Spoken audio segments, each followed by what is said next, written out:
नमस्कार, आदाब। मैं अनूप सोनी क्राइम पेट्रोल सतर्क के ब्लैक हेडलाइंस अध्याय के आज के एपिसोड में आप सबका स्वागत करता हूं।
कमलेश जी, हमें तो लगा था इस बार आप एएसआई बन ही जाएंगे, लेकिन प्रमोशन मिल गया किसी और। अरे भाई, जब हम पुलिस में भर्ती हुए थे ना, तभी हमको पता चल गया था ये पुलिस की नौकरी मतलब थैंकलेस काम है। हम ऐसा नहीं सोचते हैं। ये एएसआई बनने में जो है रिपोर्ट लिखने का झंझट है। हमारे लिए फील्ड का काम अच्छा है। फील्ड में जाना, लोगों की मदद करना, और उसके बाद ना हम शांति से रिटायर होना चाहते हैं और अपनी बीवी के साथ चैन की जिंदगी काटना चाहते हैं। अरे भाभी जी, बहुत लंबी उम्र है आपकी। अभी कमलेश जी आप ही के बारे में बात कर रहे थे। अच्छा, ये लीजिए आपका टिफिन। इधर रख दो। हाँ, और अंदर रख दो। दीदी, काहे के लिए परेशान होती हो रोज रोज? सुबह दे दिया करो ना हमको। सुबह सुबह हम जो टिफिन देते थे आपको, वो तो आप कभी खाते ही नहीं थे। कहते थे कि ठंडा खाया नहीं जाता है, इसलिए गर्मा गर्म लेके आते हैं। तुमको भी रोज काम पे जाना होता है, इतना लंबा आती हो, थक जाती होगी। अरे चिंता मत करो, हम आपसे बहुत जवान हैं। मतलब हम बूढ़े हैं? नहीं, हमने कब कहा कि आप बूढ़े हो गए हो। आप तो हमारे गब्बर है। हम चलते हैं, तुरंत खा लीजिएगा। जी मैम। आप भी लीजिए। अबे मियाँ बीवी की बातें सुनना अच्छी बात नहीं होती। आओ खाना खाते हैं। कमलेश जी, आप वो किस्मत वाले जो आपको इतना प्यार करने वाली पत्नी मिली। बेटा ट्रिक होती है, बीवी के लिए कभी कभी गिफ्ट लाया करो, बाहर ले जाया करो घुमाने के लिए। क्या मजाक मस्ती चलिए, चलने की तैयारी करो। कहाँ चलना है मनीष? मनीष सर, भूल गया? प्रमोशन हो गया है मेरा। जी सर। देख क्या रहे हो, मर्डर केस है। चलो। और चलो चलो चलो।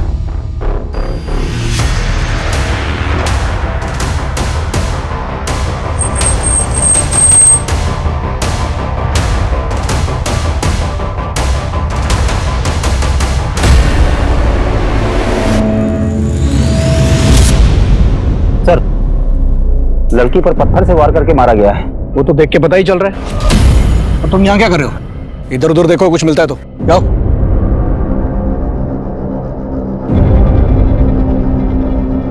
लगता है सर रेप भी हुआ है। वो तो पता चल ही रहा है, कपड़े फटे हुए हैं इसके।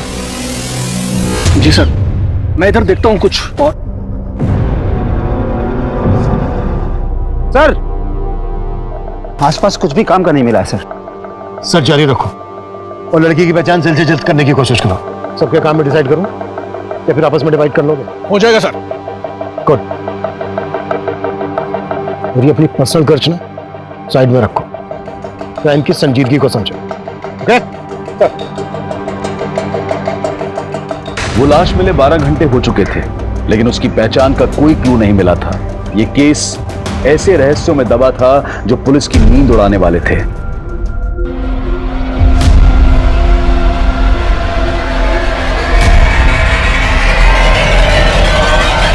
Rarest of the rare rape case है सर। इसका न सिर्फ रेप किया गया है बल्कि ब्रूटली टॉर्चर भी किया गया इसको। इसकी लेफ्ट हैंड की ये चारों उंगलियां फ्रैक्चर, गले पर बाइट मार्क्स हैं दोनों तरफ, और वैसे ही बाइट मार्क्स उसके चेस्ट पर भी हैं। शरीर को बुरी तरह से नोचा खरोचा गया है। गैंग रेप है डॉक्टर? नहीं सर, इसके शरीर से सिर्फ एक ही आदमी का डीएनए मिला है। जिस तरह से इसको रेप करके मारा गया है, उससे तो यही लगता है कि किलर बहुत ही विकृत मान सकता है।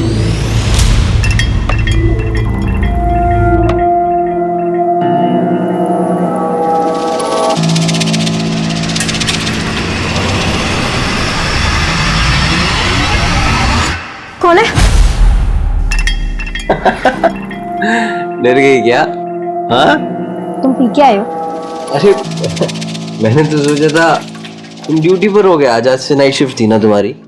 मेरे पीछे आशी करने से बाज नहीं आते तुम। तो तुम यही चेक करने के लिए आज रात ऑफिस ही नहीं गई? हाँ मुझे तुम्हारी तरह जासूसी करने का कोई शौक नहीं है। हाँ। अरे नाराज हो? बोला ना, पीने के बाद मुझे छुआ मत करो।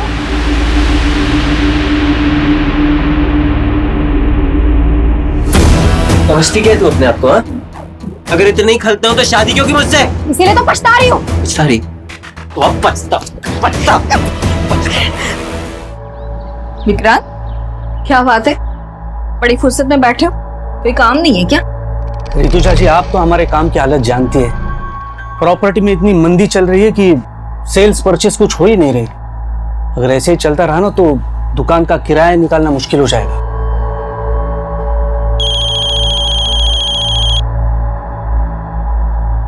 हेलो मैम, आप मेरी हेल्प करने के लिए जल्दी से आ जाइए, वो मुझे परेशान करने फिर से आ गया है। तुम रो मत, मैं आ रही हूँ।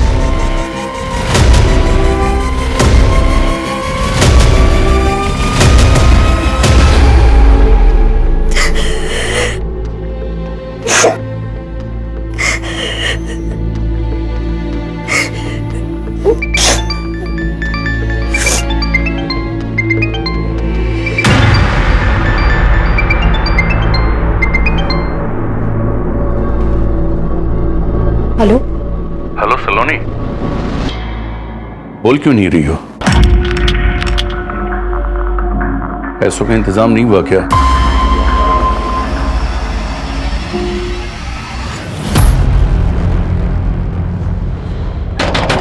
दरवाजा खोलो! दरवाजा खोलो! विजेता, हम हैं। ऋतुजा, खोलो। बेटा, ए, नाटक मत कर, समझी ना? अब भी तुम्हें एक घर को छोड़कर जाना पड़ेगा। अरे ऐसा कैसे घर छोड़ना पड़ेगा? ये सारी गलती आपकी है। हमारी? जी। अरे ब्रोकरेज के लालच में आकर आप ऐसी किराया दर दी हमको, जिसका रेप हो चुका था। इस लड़की का रेप हुआ है तो इसमें इस बेचारी का क्या दोष? एक बात कान खुलकर सुन लीजिए, एग्रीमेंट के लॉकिंग टाइम तक आपने इसको जरा भी परेशान किया ना, अंदर करवा दूंगी। सर मैंने केस सेक्स ऑफेंडर्स को राउंड अप किया है, सबका रिमांड चालू है, लेकिन किसी ने मुंह नहीं खोला है। जब तक इस लड़की की पहचान नहीं पता चल जाती तब तक ये केस आगे नहीं बढ़ पाएगा। सर मैंने भी आसपास के थानों में पता किया, कहीं किसी लड़की की मिसिंग की कंप्लेंट नहीं हुई। तो हाथ पे हाथ रख के बैठ जाओ। नहीं सर, मैं सर्चिंग चालू है। सर मैंने कमलेश को सुपरवाइज करने के लिए कहा, लेकिन उसने कोई अपडेट ही नहीं दिया। अगर वो अपडेट नहीं देगा तो तुम फोन करके उससे नहीं पूछोगे? नहीं सर, मैंने उसको फोन किया था, लेकिन सर उसने उठाया नहीं। हाँ कमलेश बोलो। सर मेघनगर के किराने वाले ने उस लड़की का फोटो आइडेंटिफाई किया। वो लड़की उसी की दुकान से राशन खरीदती और पास में ही अपने पति के साथ किराए पे रहती। हम वहीं जा रहे हैं सर। तुरंत एड्रेस भेजो, हम भी वहीं पहुंचते हैं। किशोर गाड़ी निकलो। मनीष सर, जिन लोगों को राउंड अप किया उगलवाओ उनसे।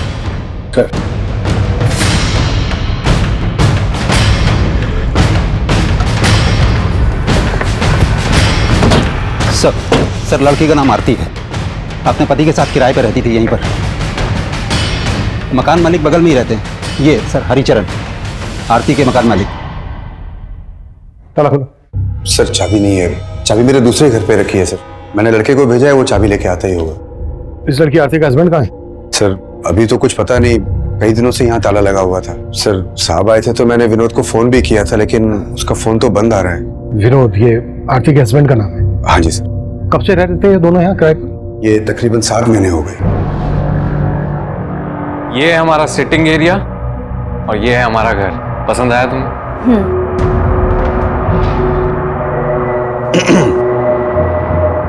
ये घर के एग्रीमेंट पेपर्स है, साइन कर लें। विनोद की पत्नी का इतनी बुरी तरह से रेप हुआ है, मर्डर हुआ है। विनोद गायब कहाँ है? उसका तो मुझे कोई आइडिया नहीं है सर। काम क्या करता था विनोद? विनोद कहता तो था कि मैं जॉब ढूंढ रहा हूँ, लेकिन वो दोनों बहुत ठाठ से रहते थे सर। देख करके कभी ऐसा लगा नहीं कि उनको कोई पैसों की कमी हो।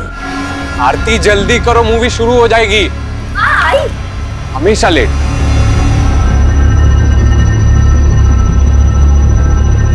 हमेशा कैब से आना जाना, कोई ना कोई फूड डिलीवरी वाला हमेशा गेट पे खड़ा दिखता था। लेकिन सर चौथे पांचवें महीने फिर उन्होंने मेरा किराया नहीं दिया, तो मैंने साफ साफ बोल दिया मेरा मकान खाली कर दो भाई। तो आरती ने एक साथ 6 महीने का किराया मुझे दे दिया। पूरे 6 महीने के। जी। ये चोट कैसी लगी आपको? विनोद से कोई झगड़ा हुआ था क्या? नहीं, वो सर मुझे पूरा यकीन है वो कुछ छुपा रही थी। क्या छुपा रही होगी? Any idea? सर अब आइडिया तो नहीं है, लेकिन उनके रिश्ते अब पहले जैसे नहीं रहे थे। रोज घर से मारपीट की आवाजें आती रहती थी। मुझे पूरा यकीन है कि विनोद आरती पे हाथ उठाने लग गया था। ये कहाँ के रहने वाले थे दोनों? सर सर वो एग्रीमेंट जो है मेरे पास, उसमें पूरा डिटेल एड्रेस मिल जाएगा सर उनका। एग्रीमेंट से सारी डिटेल्स ले लो, एड्रेस, दोनों के फोन नंबर। सर चाबी।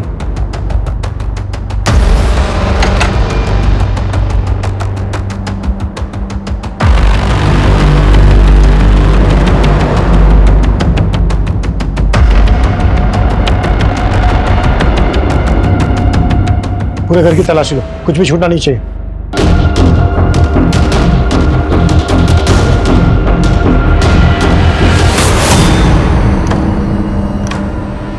सर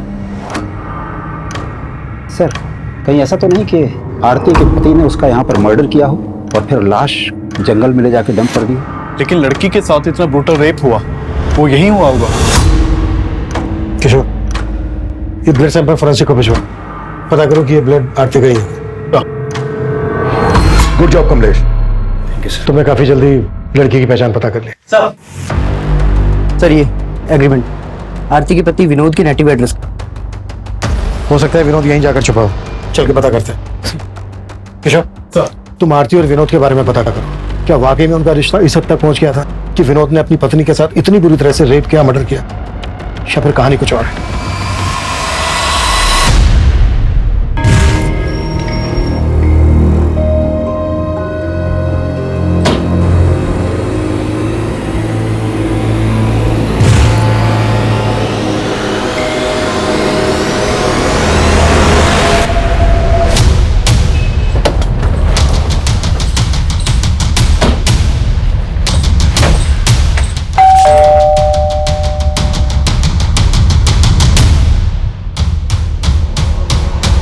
विनोद कहाँ है? हाँ विनोद, क्या लगता है तुम्हारा? वो मेरा बेटा है साहब, पर अब वो यहाँ नहीं रहता।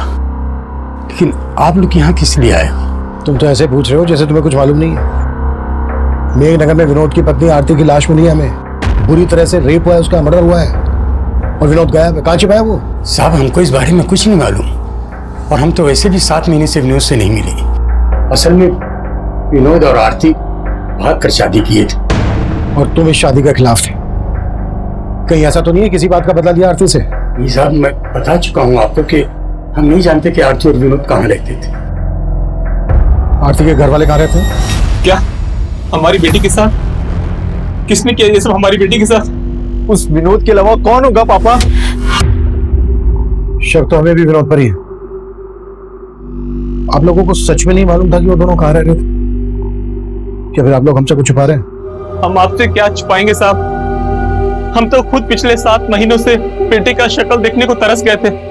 उसने आरती को इतना बरगलाया था कि हमारी बेटी यहाँ से अपनी माँ के सारे गहने, रुपए, पैसे लेके उसके साथ भाग गई थी साहब। अब जब हमारी बेटी से उसका मन भर गया होगा तो उसने उसका ये हाल किया। हमें उस पर पहले से शक था साहब, वो सही आदमी नहीं था, लेकिन आरती नहीं मानी, वो हम सबको छोड़ के चली गई साहब। सर आरती और विनोद, हम दोनों के घर वालों का भरोसा नहीं कर सकते। ऑनर किलिंग का भी एंगल हो सकता है। उससे लगता नहीं है कि आरती के घर वालों का हाथ होगा। हो सकता है विनोद के घर वाले इसमें इन्वॉल्व हो। फिर भी दोनों फैमिलीज की एक्टिविटीज पे नजर रखो और विनोद के घर वालों के फोन नंबर सर्विलेंस पे डाल दो। शायद विनोद अपने घर वालों से कांटेक्ट करने की कोशिश करें। Yes sir.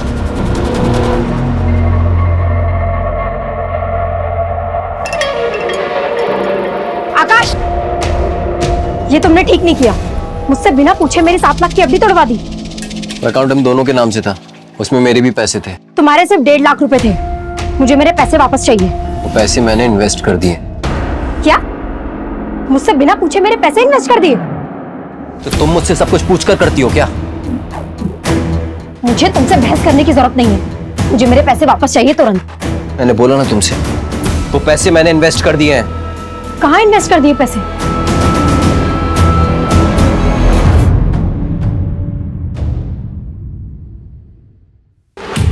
सुनो, तुम जल्दी से छुप जाओ, कहीं भी जल्दी करो, छुप जाओ।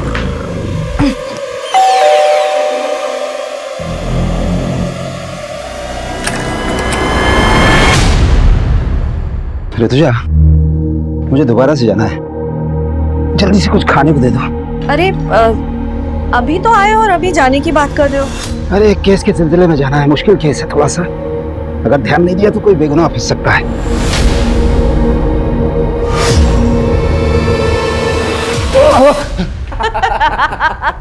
देखा मम्मी, पुलिस वाले भी डरते हैं। आप डर गए ना पापा? लेकिन अचानक हॉस्टल से तू यहाँ पर कैसे आ गया? अरे पूरे 3 महीने बाद आया है और ये मंडे फिर से चला जाएगा। हाँ वो सब तो ठीक है, लेकिन तेरी पढ़ाई ठीक चल रही है ना? पापा आप तो पढ़ाई की बात मत करो ना, हम आप ही का वेट कर रहे थे। बहुत जोरों की भूख लगी है, मम्मी खाना खिलाओ ना। चलो चलो, मुझे भी जाना है।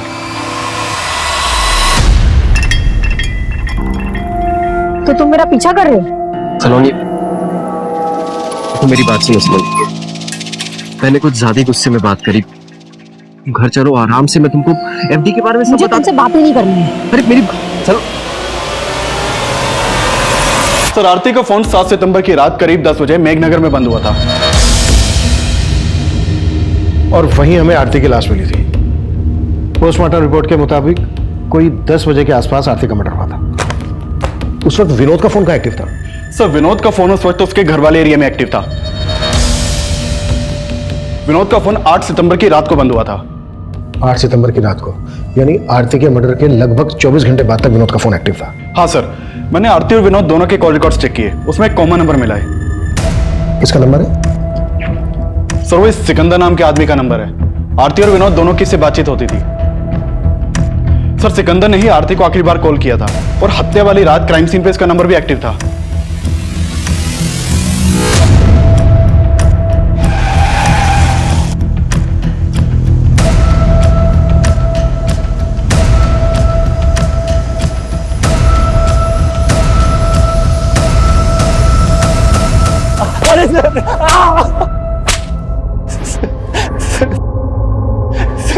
सर, मैं सच कह रहा हूं, मैंने आरती के साथ कुछ नहीं किया।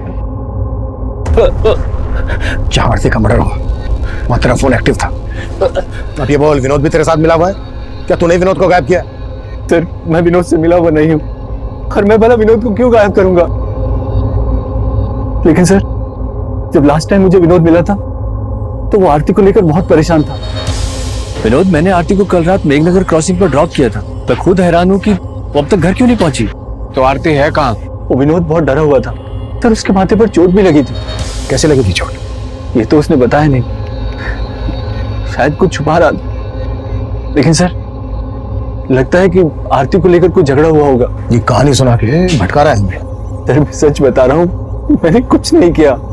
विनोद और आरती इतने फोन क्यों करते थे तुझे? सर, वो विनोद मेरे गैराज में जॉब करता था। माना, विनोद तेरे गैराज में जॉब करता था इसलिए तुझे फोन करता था, पर उसकी पत्नी आरती क्यों फोन करती थी तुझे? सर, वो भी जॉब ढूंढ रही थी और विनोद ने ही मुझे उससे मिलवाया था। सर, ये मेरी वाइफ है आरती, ये भी जॉब करना चाहती है। आपके तो बहुत सारे कॉन्टेक्ट्स हैं ना, इसको भी कहीं पे जॉब पे लगवा दीजिए ना। वो आरती के लिए जॉब ढूंढ रहा था या फिर तेरी बुरी नजर थी उस पर? क्या किया तूने उसके साथ? सर, मेरा विश्वास कीजिए, मैंने आरती के साथ कुछ नहीं किया। उस रात भी वो मुझे रास्ते पर मिल गई थी। वो घर जाने के लिए ऑटो ढूंढ रही थी तो मैंने उसे मेघनगर क्रॉसिंग पर ड्रॉप किया था। आई एम सो सॉरी आरती, मैं थोड़ा जल्दी में हूँ, मुझे सीधे निकलना है, वरना तुम्हें घर तक छोड़ दूँ। इट्स ओके सर, कोई बात नहीं। बाय।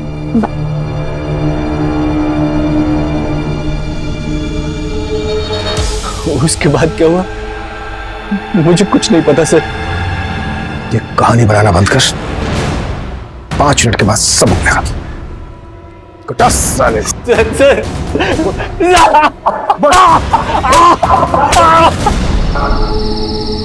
ऑटो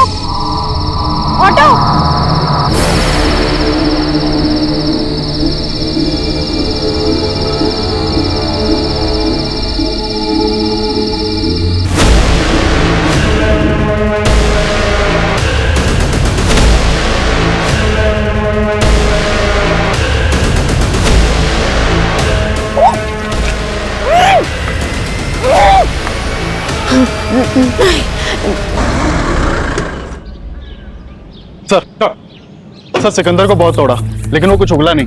डीएनए लो। और आरती की बॉडी से जो मेरे रजिस्टर डीएनए मिला, मैच करो। सर विनोद पर क्या लीड है? सर उसके फादर का फोन सर्विलेंस पे, लेकिन कुछ भी सस्पिशियस नहीं मिला।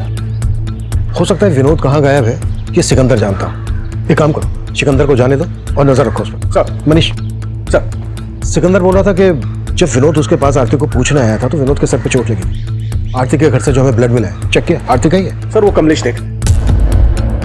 सर मैं देख। बेटर। सर ब्लड की फॉरेंसिक रिपोर्ट आ गई है। आरती के घर जो खून के धब्बे मिले थे वो आरती के ब्लड ग्रुप से मैच नहीं कर रहे हैं। विनोद पर क्या रिपोर्ट है? सर विनोद की तो कोई लीड नहीं मिली, लेकिन मैंने आरती के घर वालों की एक्टिविटीज चेक की। जिस दिन आरती की हत्या हुई थी उस दिन आरती के फादर और उसका भाई, इन दोनों का फोन आरती के घर वाले एरिया में एक्टिव था। यानी कि उस दिन मेघनगर आए थे और इन्होंने हमसे झूठ बोला कि इनको मालूम नहीं था आरती और विनोद कहाँ रहते। एक टीम भेजो दोनों को उठाने के लिए। सर कंट्रोल रूम से फोन आया था, जैविकपुरा में एक और लड़की की लाश मिली है।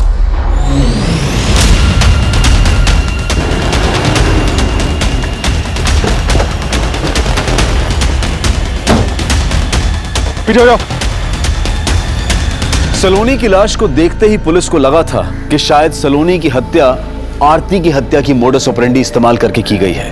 आरती की तरह सलोनी के साथ भी दुष्कर्म किया गया था और फिर उसे पत्थर से कुचलकर मार दिया गया था। सलोनी का पति आकाश भी शक के घेरे में था और पुलिस सलोनी और आकाश से जुड़ी हर जानकारी जुटा रही थी। वहीं आरती के केस में आरती के पिता और भाई की भूमिका भी संदिग्ध नजर आ रही थी। तुम दोनों ने बोला था कि तुम दोनों को पता नहीं था कि विनोद और आरती कहाँ रहते थे। 7 सितंबर को तुम दोनों मेघनगर में थे जहां आरती रहती थी।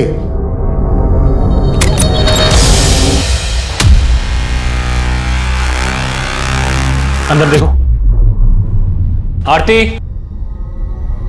आरती। पापा अंदर भी नहीं है आरती। कहाँ है आरती? आरती नहीं है यहाँ पापा। पापा इससे जारी जोड़ेगा, मार के खत्म कर देंगे। मार देंगे। मार।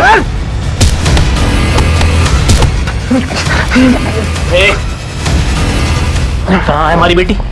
मुझे नहीं मालूम है। ये नहीं मानेगा ये। फोन कहाँ है इसका? आरती का नंबर होगा। आरती तू कहाँ है बेटा? पापा। आरती, आरती बता। साले हम लोग घबरा गए थे और हम दोनों वहां से चले गए थे साहब। ऐसे नहीं उगलेंगे दोनों। कटस! इन पैसे भरोसा नहीं कर सकते। इनका भी डीएनए लो और एपिस्ट के डीएनए से मैच करवाओ। हाँ मनीष बोलो। सर ये सलोनी और आकाश की आपस में बनती नहीं थी। पड़ोसियों ने कहा कि वो आपस में काफी झगड़ा करते थे और उसी की एक कुलीग ने कहा कि वो तो अपने पति से डाइवोर्स लेने तक की बातें कर रही थी। सर ये क्या बोल रहे हैं आप? सर झगड़े किन मियां बीवी के बीच में नहीं होते। ड्रामा बंद करिए, सब पता है हमें। सलोनी की हत्या से 3 दिन पहले तूने तेरी और सलोनी की 7 लाख की एफडी तोड़वाई थी। और क्या क्या किया तूने, अब ये तू हमें बता। सर मैं सच कह रहा हूँ, मैंने कुछ नहीं किया। जरूर इस सब में उसके चाचा का हाथ है। वो उससे 12 लाख रुपए मांगकर उसको टॉर्चर कर रहे थे सर। क्या? जी सर, सलोनी के पेरेंट्स की डेथ के बाद सलोनी के चाचा ने उसके घर पर कब्जा कर लिया था और उसे 12 लाख की मांग कर रहे थे कि अगर वो 12 लाख रुपए दे दे तो वो घर छोड़ देंगे। और सलोनी पैसा देने के लिए तैयार भी हो गई थी, इसलिए मैंने वो एफडी तोड़वाई थी सर। मुझे तुमसे बहस करने की जरूरत नहीं है, मुझे मेरे पैसे वापस चाहिए तुरंत। मैंने बोला ना तुमसे, वो पैसे मैंने इन्वेस्ट कर दिए हैं। देखो आकाश, प्लीज मुझे मेरे पैसे वापस कर दो। मुझे चाचा को 12 लाख रुपए का इंतजाम करके देना है। वो तुम्हारा अपना घर है, अपने घर के लिए तुम 12 लाख क्यों दोगी? वो पैसे तो मैंने बचा लिए, लेकिन बाद में मैंने चेक किया तो घर से सलोनी के गहने गायब थे। घर से सलोनी के गहने गायब, और ये बात तू हमें अब बता रहा है? सर मैंने कल रात में ही चेक किया था। अरे रितुजा जी आइए आइए। दरअसल हम आप ही के बारे में इनसे बात कर रहे थे। अच्छा हाय विष्णु, नमस्ते, बैठिए। Nice to meet you. वैसे विक्रांत भाई आपके बारे में बड़ी तारीफ कर रहे थे। अच्छा दरअसल वो अपना दफ्तरगंज वाला एरिया है ना, वहाँ की जमीन इन्हें पसंद है, खरीदना चाहते हैं। बस इनकी एक छोटी सी डिमांड है। डिमांड? जी, और वो डिमांड सिर्फ आप ही पूरी कर सकती हैं। लेकिन आपकी डिमांड क्या है?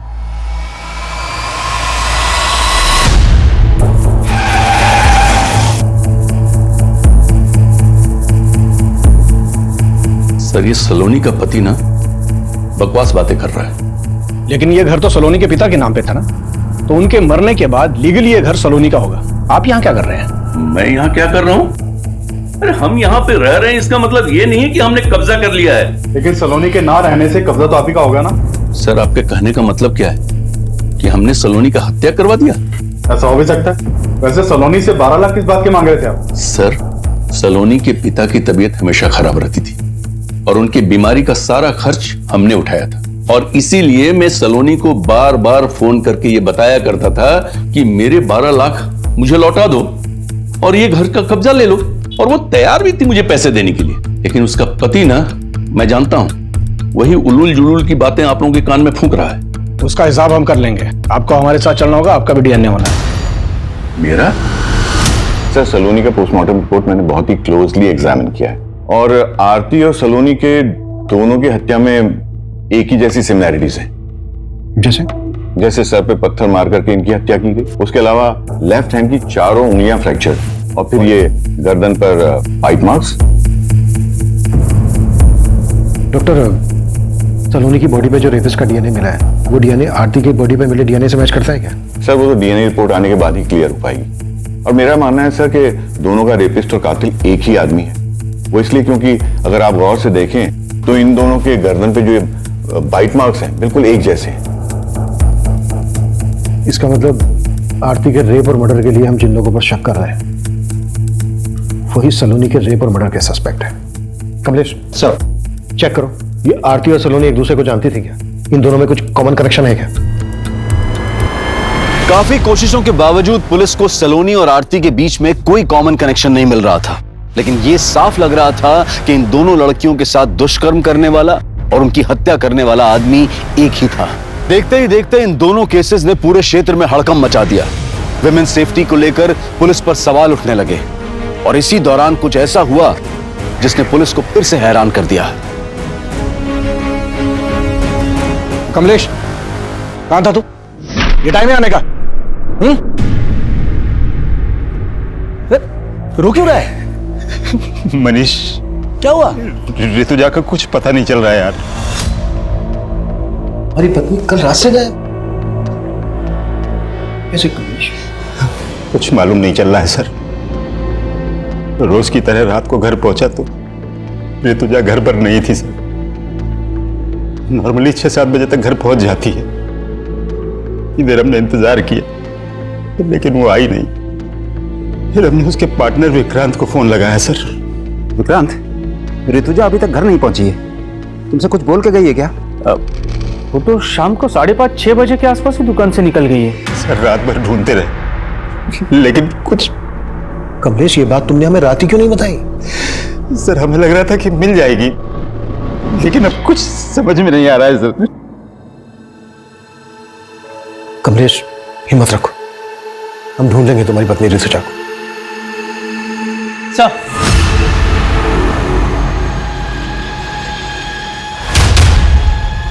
हामिद बोलो। हाँ सर, वो आरती के पति विनोद का फोन कानपुर में ऑन हुआ था। कानपुर पुलिस से कांटेक्ट करो, इसके अपडेट दो, शायद वहां से हमें कोई लीड मिल जाए। सर,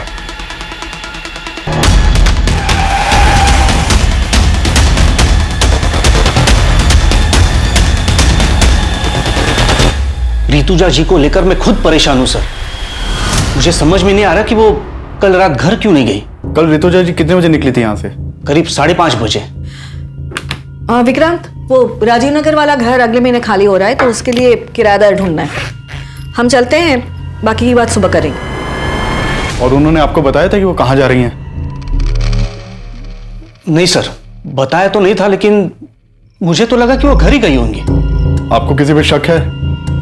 शक तो नहीं है सर, लेकिन हाँ, एक बात थी जो मैं कमलेश जी को फोन पे बताना भूल गया। कैसी बात? सर, कल एक विष्णु नाम का आदमी आया था। हमारा दफ्तरगंज वाला एरिया है, वहां की जमीन खरीदनी थी उसे, लेकिन उसकी एक डिमांड थी जो ऋतुजा जी को पसंद नहीं आई। आपकी डिमांड क्या है?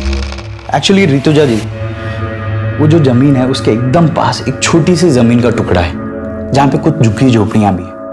मैं चाहता हूँ कि वो जमीन का टुकड़ा हमें मिले। वो जमीन उन आदिवासियों की है, आपको कैसे मिल सकती है? तो उनको कुछ पैसे दे देंगे ना, इसमें कौन सी बड़ी बात है। देखिए, हमें वो जमीन का टुकड़ा चाहिए और हम जानते हैं कि वो काम सिर्फ आप करवा सकती हैं। वैसे भी आपके पति तो। उठ जाइए, उठ जाइए और निकलिए यहाँ से। आप बदतमीजी कर रही हैं। तो क्या हाथ उठा के बात करें? ऋतुजा जी ने जिस तरह उसे भगा दिया, हो सकता है उसी ने उसका बदला लिया हो। कौन था ये आदमी? इसका कुछ नाम एड्रेस मालूम है आपको? हाँ सर, बताएं। सर, कमलेश जी की बीवी ऋतुजा का फोन कल रात हरिनगर एरिया में बंद हुआ था। कमलेश से पूछो कि हरिनगर में उसकी जान पहचान वाला कोई रहता है क्या? सर, हमने कमलेश जी से बात की है, उनका कहना है कि वहां उनका ऐसा कोई भी नहीं रहता जहां ऋतुजा जा सके। तो पूरे हरिनगर में अच्छे से पूछताछ करो। सर, एक तरफ हेड कांस्टेबल कमलेश की पत्नी ऋतुजा की तलाश की जा रही थी, तो विनोद को भी एक प्राइम सस्पेक्ट मानकर ढूंढा जा रहा था। दोनों क्राइम सीन्स के एरिया के आसपास मौजूद कई सीसीटीवी फुटेजेस को लगातार खंगाला जा रहा था।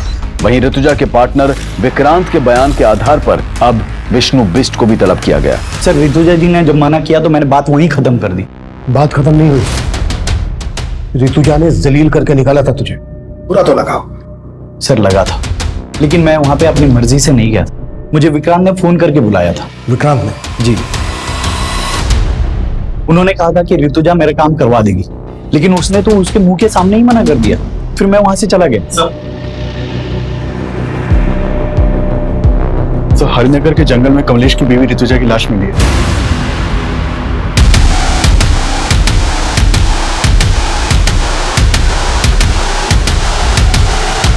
पीछे।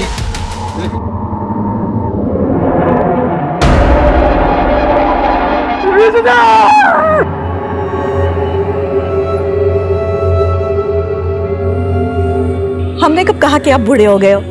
आप तो हमारे गब्बर है।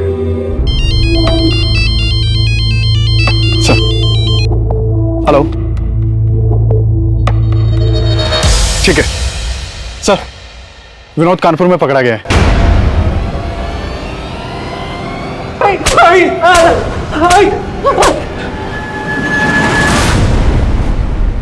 सर, मैं आरती से बहुत प्यार करता था, मैंने कुछ नहीं किया है। फिर भागा क्यों था? सर, मैं डर गया था। उस दिन जब आरती के घर वाले आए तो उन्होंने मुझे बहुत मारा। तब तो वहां से चले गए थे, लेकिन उस रात आरती घर पर नहीं आई और फिर आरती की हत्या की खबर पढ़ के मैं बहुत डर गया था। सर, डर गया था? अगर डर गया था तूने कुछ नहीं किया तो डरने की क्या जरूरत है? सर, मुझसे गलती हो,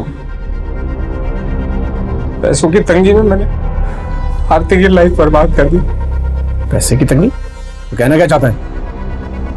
सर, मैं चाहता था कि आरती की जॉब लग जाए, लेकिन सिक्का ने मुझसे कहा कि अगर मैं आरती को उसके साथ। वो तुम्हें समझ में आ रहा है?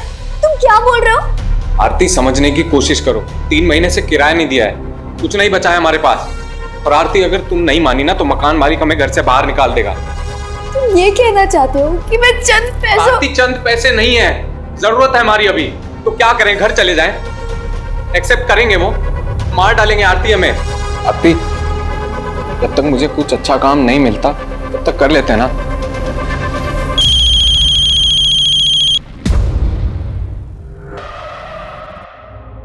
हेलो आरती, तू कहाँ है बेटा? पापा। आरती, आरती बता सामने।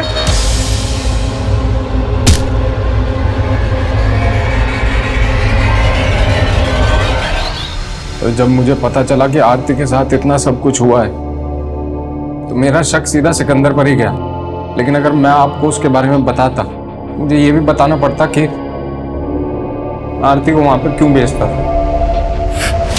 अपनी बीवी से धंधा करवाता है और बोलता है भरोसा करो। तोड़ साले को। सर, मैं मानता हूँ कि मैं आरती के साथ रिश्ता रख के विनोद को पैसे देता था, लेकिन सर उस रात मैंने आरती को मेघनगर क्रॉसिंग पे ड्रॉप कर दिया था।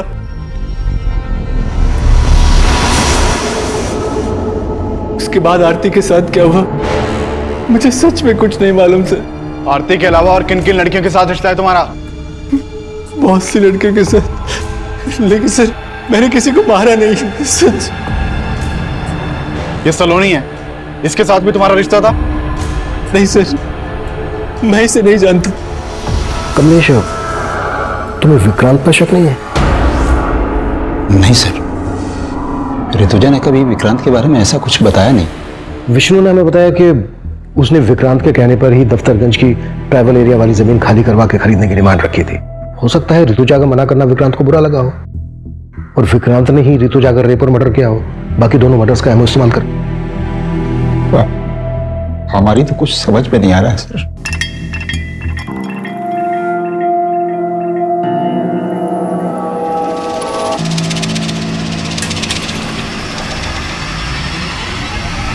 सर मैंने दोनों क्राइम सीन के आसपास की सीसीटीवी फुटेज चेक की, उसमें एक कॉमन आदमी नजर आया है।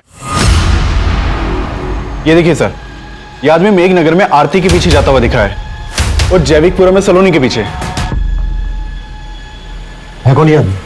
सर खबरियों से पता लगवाया मैंने, ये एक चरसी है, नशे के लिए चोरी लूट करता है, हमने इसे उठवा लिया है। सर मैंने किसी को नहीं मारा सर। सर मामूली सा चोर हूं सर, रेप नहीं किया सर मैंने। सर मैंने कुछ नहीं किया सर। कुत्ता सर नहीं सर वो चरसी भी कुछ नहीं उगल रहा है। उसका वीडियो ले लो और ऋतुजा के मर्डर के दौरान कमलेश की एक एक एक्टिविटीज चेक करो। सर किशोर, तीनों विक्टिम्स का कातिल अभी तक पकड़ा नहीं गया है। वो जल्द से जल्द हमारी गिरफ्त में होना चाहिए, इससे पहले कि वो किसी और को अपना शिकार बनाए।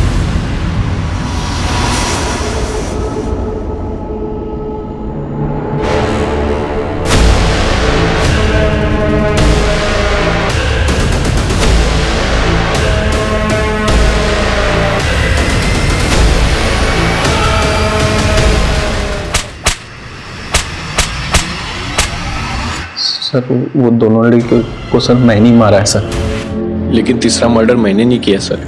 सर नशा करने के बाद मुझे पता नहीं चलता है सर मैं क्या कर रहा हूँ क्या नहीं कर रहा। कुत्ता साले। नहीं सर, सर आप कहना क्या चाहते हैं? हमने वो मर्डर? हाँ यही कह रहा हूं मैं, वो मर्डर तुम ही ने किया। सर ऋतुजा हमारी बीवी थी, आप जैसा सोच रहे हैं वो गलत है।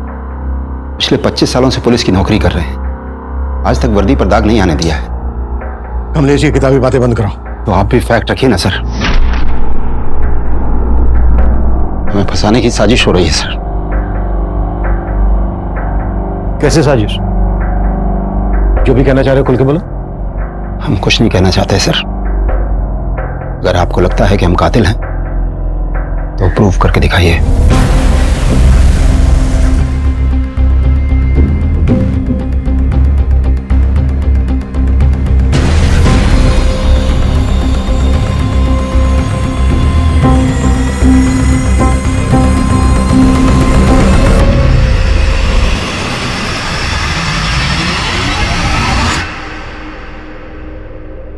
हेलो डॉक्टर, ऋतुजा की पोस्टमार्टम रिपोर्ट का क्या स्टेटस है? Are you sure doctor?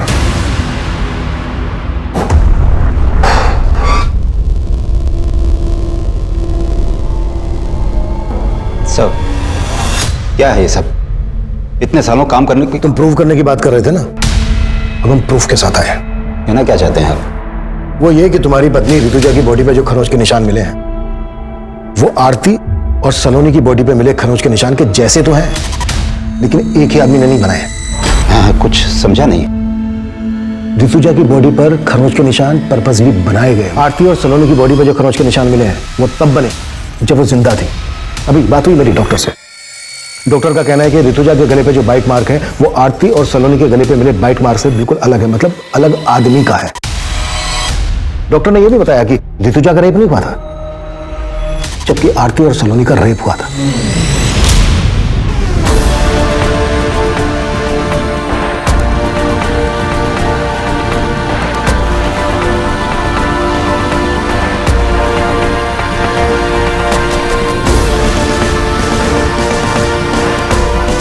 आरती और सलोनी के केस का एमओ ऋतुजा के मर्डर करने के लिए इस्तेमाल किया गया है। अब सवाल यह बनता है कि आरती और सलोनी के केस के एमओ की बारीकी हमारी टीम और पोस्टमार्टम डॉक्टर के अलावा किसी और को तो मालूम नहीं थी। हमने ना ही किसी अखबार में दिया, ना ही सोशल साइट पर। यह एमओ कुछ ज्यादा ही परफेक्टली इस्तेमाल किया गया, इसलिए हमें तुम पर शक हुआ। और हमने जब तुम्हारे घर पे नजर रखी तो हमें कलसी नाम की लड़की के बारे में पता चला। रिश्तेदार है ना तुम्हारी। हमने कलसी और तुम्हारे बेटे सरंत दोनों को उठवा लिया। सर, हम और सारंत एक दूसरे को बचपन से जानते हैं। हम अपनी सारी प्रॉब्लम्स हमेशा सारंत के साथ ही शेयर करते थे और हमें पता ही नहीं चला कि हम कब एक दूसरे के करीब आ गए। तुम दोनों तो कजन हो ना, फिर भी। सर, हमसे एक बार भूल हो गई थी। हमने सोचा दोबारा ऐसा नहीं करेंगे, लेकिन ऐसा नहीं हो पाया सर। मैं उस वीकेंड पे हॉस्टल से सीधा घर पे आया था और मम्मी पापा के एब्सेंस में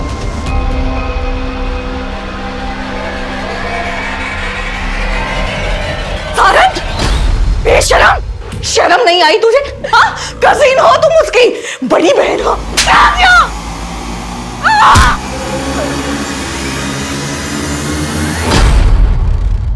हम डर गए थे सर, और पापा को बताने के अलावा हमारे पास और कोई चारा नहीं था। हमने पापा को कॉल किया सर। हेलो पापा। क्या हुआ मम्मी को? पापा, मम्मी।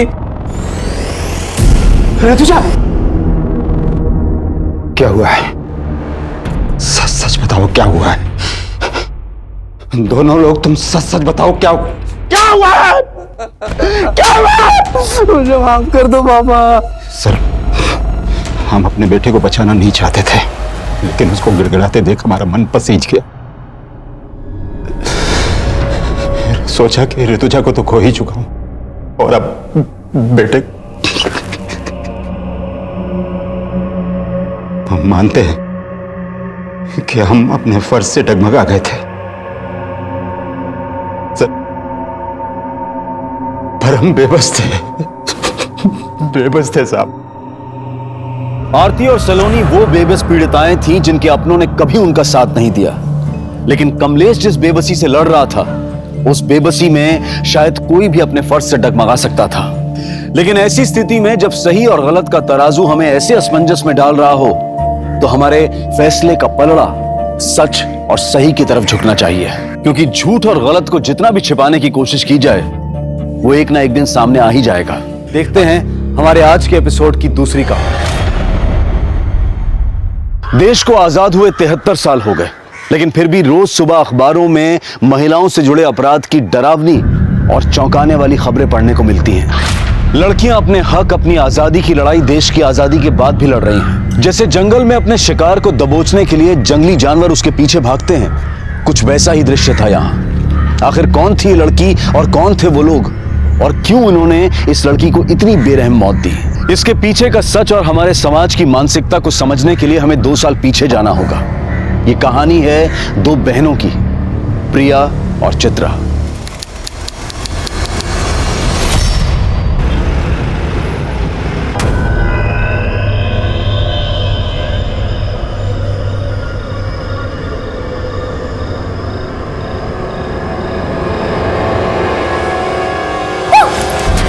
किसका वीडियो देख रही है ताई? जीजू का वीडियो? नहीं नहीं नहीं नहीं कुछ नहीं। रुक रुक रुक रुक। अरे देख तेरी आंखों के नीचे डार्क सर्कल्स। लगता है जीजू तुझे पूरी रात सोने नहीं देते। चल ये सारी बातें छोड़, वैसे आज तक तेरे और जीजू के बीच में क्या क्या हुआ है? अरे बता ना ताई, बता ना। प्रिया, सच बताऊं? हाँ बता। इधर आ मेरे साथ। तेरे जीजू और मेरे बीच आज तक कुछ भी नहीं हुआ है, बल्कि वो तो रात भर कमरे में आते ही नहीं है।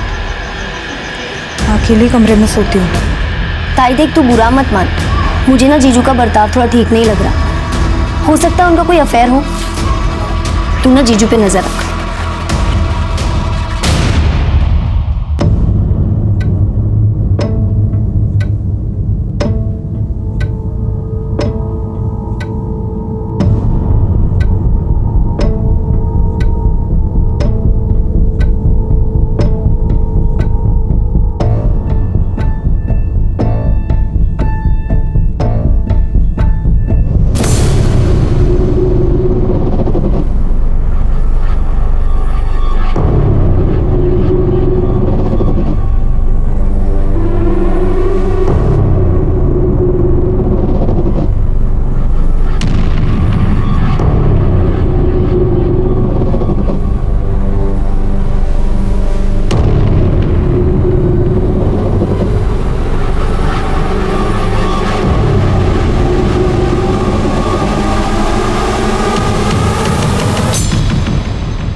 किसने कहा दबाने के लिए? हाँ?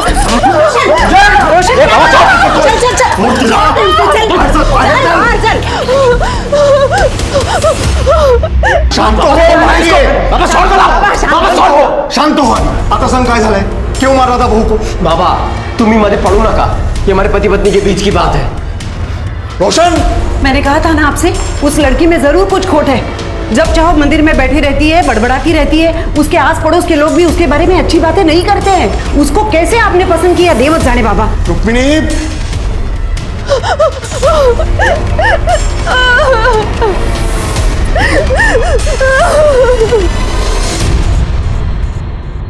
वहिनी भाजी आणली बाजारातून भाजी आणली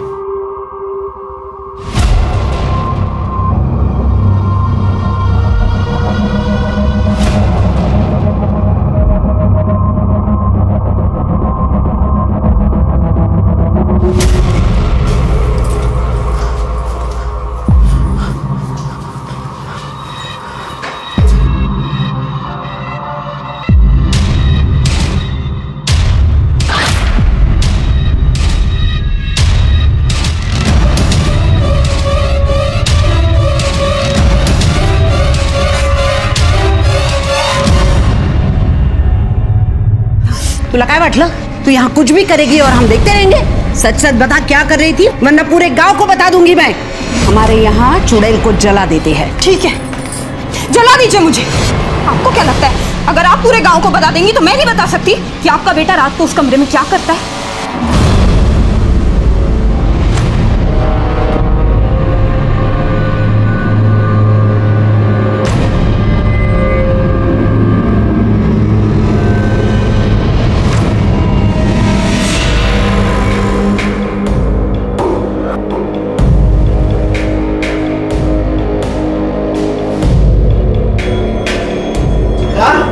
चित्रा कहाँ गई थी तू चित्रा कहाँ गई थी शमशान में तुझे अगर किसी ने ऐसा देख लिया ना तो लोग क्या करेंगे कल इसके ससुराल वाले इसे ले जाने आएंगे तब क्या करेंगे हम लोग बाबा मैं कहीं नहीं जाऊंगी नहीं रहूंगी बेटा मेरी बात सुन आइक वहां से बेटा किसी को नहीं छोड़ूंगी सबको सबक सिखाऊंगी क्या कर रहे हो मगज पसंद बोल तो तुला कळत नहीं का तेरी शादी में कितना खर्चा हुआ मालूम है तुझे दहेज में कितना पैसा दिया मालूम है तुझे को मेरे सर पर कितना कर्जा हुआ है कम से कम इस बात का तो लिहाज कर सुन प्रिया की शादी होनी है अगर तू ऐसा करेंगे तो उसकी शादी कैसे हो पाएगी आप दोनों समझ क्यों नहीं रहे हो नहीं जाना मुझे वहां वो रोशन बिल्कुल अच्छा लड़का नहीं है मैं खुश नहीं हूँ वहां मैं नहीं जाऊंगी चित्रा चित्रा आओ वो कृष्णा जी और रुक्मिणी जी को बुला लो हो आता तेच केलं पाहिजे कारण चित्रा काय ऐकत नाही आपलं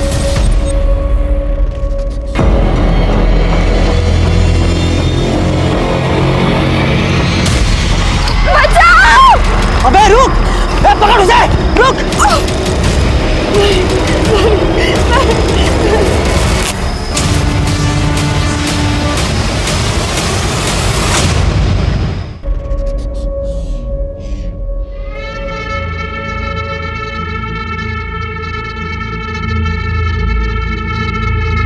चित्रा बेटी चित्रा बेटी मेरी बात सुनो अब गुस्सा छोड़ दो छोड़ दो मुझे सुना नहीं क्या हुआ चित्रा बेटा सुनो छोड़ मुझे क्या कर रही हो तुम क्या कर रही हो तुम चित्रा ये क्या है ये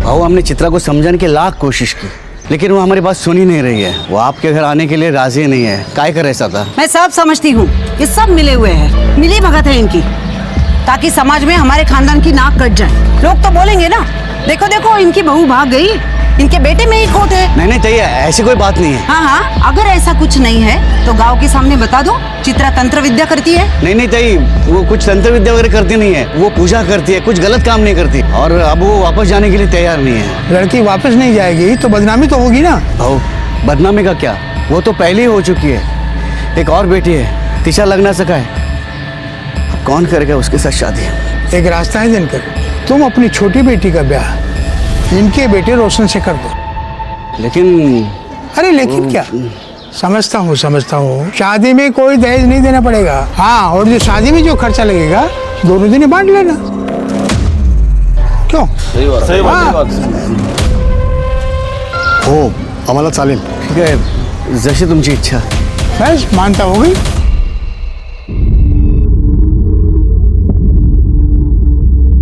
प्रिया, तू सच में रोशन से शादी करने जा रही है?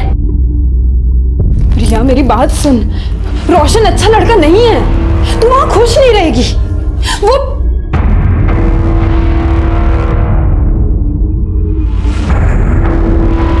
हाँ तो सही है. प्रिया, तूने उसकी बात नहीं सुनी ना तो वो तुझे मारेगा, गाली देगा. ताई मैंने तय कर लिया है कि मैं रोशन से ही शादी करूँ.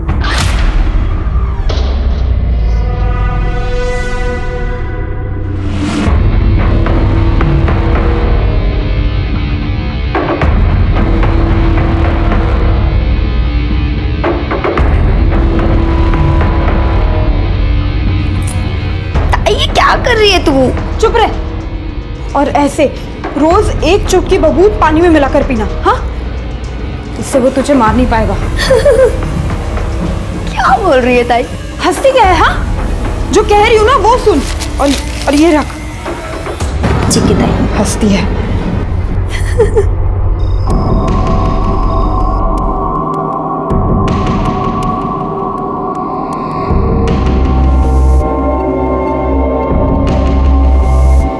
तुम्हारी बहन ने तुम्हें मेरे बारे में तो सब कुछ बता ही दिया होगा, और अगर नहीं बताया तो सुन लो. रात को जब तुम इस कमरे में सोने आओगी तो उसके बाद तुम इस कमरे से बाहर नहीं निकलोगी. सुबह तक तुम कुछ देखोगी या तुम कुछ सुनोगी, और अगर ये सब कुछ तुम ठीक तरीके से करती हो तो तुम्हें कोई परेशानी नहीं होगी. ये वादा है मेरा.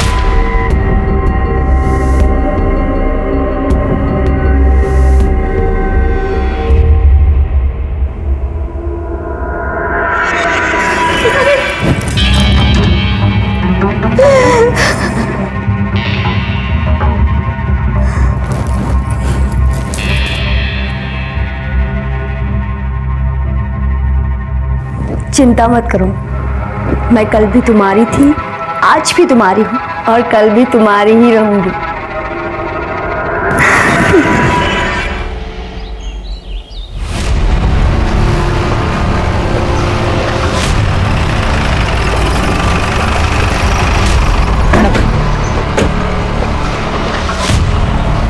हटिए आप लोग, चलिए हटिए, चलिए चलिए दूर चलिए, चलिए साइड होइए, सबको पीछे करो. 23-24 साल की लगती है मैडम. बॉडी को आधा जलाया गया है, हो सकता है कि रेप भी किया गया. फिर इसे पूरी तरह से क्यों नहीं जलाया, या फिर आइडेंटिटी छुपाने की कोशिश की है? किसी ने कुछ देखा है? नहीं मैडम. शिरके, इस पूरे इलाके में बस एक ही घर है. किसका घर है ये? मेरा घर है मैडम, मैंने आपको फोन करके बुलाया. अच्छा, क्या देखा आपने? सुबह उठकर मैं इधर से जा रहा था, तभी मैंने लाश देखी. सुबह देर रात कुछ गड़बड़ फील हुई आपको? हाँ मैडम, कल रात को मैं पेशाब के लिए बाहर आया था, तभी मैंने गोली चलने की आवाज सुनी. मुझे लगा विद्रोही आ गए, इसके लिए मैं डर के अंदर भागा. मतलब ये विद्रोहियों का काम है? नहीं, मुझे नहीं लगता है विद्रोहियों का काम है. अगर विद्रोही इस लड़की के साथ कुछ गलत करते तो इस तरह से बॉडी आधी जलाकर नहीं छोड़ देते. इसकी आइडेंटिटी छुपाने की कोशिश नहीं करते. ये किसी और का काम है. एक काम करो, आसपास सगर चेक करा, फॉरेंसिक टीम को बुलाओ और बॉडी पोस्टमार्टम के लिए भेजो. ठीक है मैम.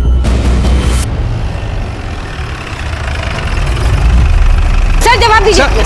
सर जवाब दीजिए. सर ये कहीं एक और रेप केस तो नहीं? शहर इतना असुरक्षित क्यों होता जा रहा है? आखिर पुलिस कुछ कर क्यों नहीं रही है? जवाब दीजिए सर. देखिए, इस केस की जांच के लिए मुझे अभी भेजा गया है. जांच होगी और जैसे हमें कुछ डिटेल्स पता चलेंगी हम आपके साथ शेयर करेंगे. सर, आपने कहा कि आप स्पेशल इस केस के लिए आए और आपके पास कोई डिटेल नहीं है. इसे आपकी लापरवाही समझे या कोई कैजुअल एटीट्यूड? ये इतना बड़ा केस हो, आपको कैजुअल लगता है? कैजुअल लगता है आपको? आप लोग अपना काम कीजिए, मुझे अपना काम करने दीजिए. चलिए हटिए. सर जवाब दीजिए. सर जवाब दीजिए. जनता की सुरक्षा करने वाले इतने लापरवाह क्यों हो चुके हैं? ये सवाल बहुत जरूरी हो चुका है. बॉडी की पहचान हुई? नहीं सर, बॉडी का चेहरा बहुत बुरी तरह से जल चुका है और बॉडी पर ऐसा कोई निशान नहीं है जिससे उसकी शिनाख्त हो सके. लेकिन सर, आसपास के सभी पुलिस स्टेशन में मिसिंग की कंप्लेंट है या नहीं चेक करने के लिए मैंने शिंदे को भेजा है. वैसे जलाने के लिए इस्तेमाल क्या किया है, पेट्रोल या kerosene? I think petrol. Forensic report से कंफर्म हो जाएगा. मैं coming sir. Sir postmortem report आइए. सर रेप केस है, पहले रेप और फिर जलाया। विक्टिम की डेड बॉडी जली हुई पाई गई थी। मीडिया ने गैंग रेप का अंदाजा लगाया और इसका नतीजा यह हुआ कि यह केस देश भर के लोगों की निगाहों में आ गया और दिसंबर 2019 का ब्लैक हेडलाइन केस बन गया। जब तक इन दरिंदों को फांसी नहीं होती ना, तब तक कुछ नहीं बदलेगा। औरतें हैं ना, शहर में हो या गांव में, कहीं भी सुरक्षित नहीं है। खरच चिंता की बात तो है, लेकिन ये लड़की अपने गांव की तो नहीं है ना? नाही रे, अरे कशाला एवढा त्रास करून घेता? यहाँ सब कुशल मंगल है। गणपति बाप्पाचा आशीर्वाद आहे ना आपल्या पाठीशी। हमारी बहू बेटियों के साथ ऐसा अनर्थ नहीं होगा। पण जे झालंय ना ते भयानक झालंय। खून खोलता है ऐसी हैवानियत देखकर। लेकिन दादा, तू तो मिलिट्री में था ना? तेरी बेटियों के साथ अगर ऐसा हुआ था तो तू तो सीधा गोली मार देता ना, हो कि नहीं? ये पोस्टमार्टम रिपोर्ट मीडिया को लीक किसने की? विक्टिम का रेप करके उसे जलाया गया है, ये बात मीडिया को कैसे पता चली? आपको पता है हमारी एक गलती की वजह से मर्डरर हमारे रडार से हमेशा हमेशा के लिए दूर निकल जाएगा। काय शिर्के, बोला। सर हमारी तरफ से इंफॉर्मेशन लीक होना इम्पॉसिबल है सर। तो फिर कैसे पता चला मीडिया को? मैं कभी सर? हाँ काय? सर पीएम रिपोर्ट डॉक्टर ने लिखी है, सभी चैनल पर उसी का ही इंटरव्यू चल रहा है। लाओ सर। जी बिल्कुल, एक लड़की के साथ सामूहिक बलात्कार हुआ है। 4 से 5 लड़के हो सकते हैं। फिर उस लड़की को अधमरी हालत में जलाया गया है। झूठ बोल रहा है ये डॉक्टर। डॉक्टर मुझे लगता है ये केस बिल्कुल अलग है। ये आप कैसे कह सकते हैं? क्योंकि लड़की का रेप नहीं हुआ है। देखिए, आप मेरे तजुर्बे के साथ मेरे प्रोफेशन पर भी सवाल उठा रहे हैं इंस्पेक्टर साहब। बिल्कुल उठा रहा हूं, क्योंकि तजुर्बा मेरा भी है और मेरा तजुर्बा ये कहता है कि लड़की का सिर्फ मर्डर हुआ है, इसलिए बॉडी की पहचान ना हो, इसलिए उसकी बॉडी का सिर्फ चेहरा और ऊपरी हिस्सा जलाया गया है। अगर रेप हुआ होता तो पूरी की पूरी लाश जलाई जाती रेप का सबूत मिटाने के लिए। दूसरी बात, अगर लड़की को जिंदा जलाया जाता तो लड़की शोर मचाती, चीखती, उसकी आवाज कोई सुनता, लेकिन किसी ने उसकी आवाज नहीं सुनी।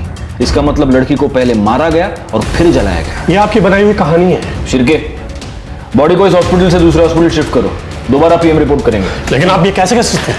मैं बिल्कुल कर सकता हूं, बस आप दुआ कीजिए कि आपकी रिपोर्ट इस दूसरी रिपोर्ट के साथ मैच हो, वरना आपको पता चल ही जाएगा कि मैं क्या क्या कर सकता हूं। चला शिर्के।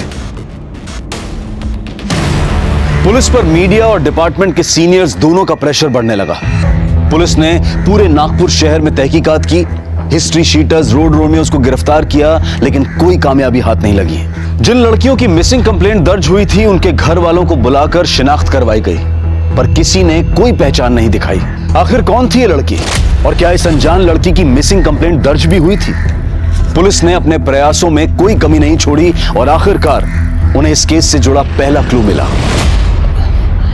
इंस्पेक्टर साहब, हमारे जो पड़ोसी है ना, उनकी बहू बहुत दिन से गायब है और वो जो लोग हैं उसे ढूंढने की कोशिश भी नहीं कर रहे हैं, ना कि उसके मायके के लोगों को कुछ बता रहे हैं। क्या नाम है लड़की का? प्रिया। और पति का? रोशन वाघमारे।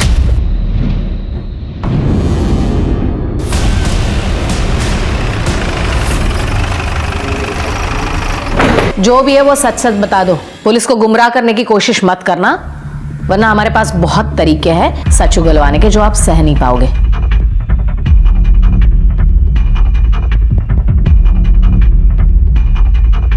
किसके लिए? जी मैडम, वो आपके लिए। हाँ बताइए। वो अपने बॉयफ्रेंड के साथ भाग गई। कब? और आपको कैसे पता वो बॉयफ्रेंड के साथ भाग गई? उस रात एक हॉर्न की आवाज़ सुन के मेरी नींद खुली। इतनी रात में कौन हॉर्न बजा रहा है ये देखने के लिए मैं खिड़की पे आया।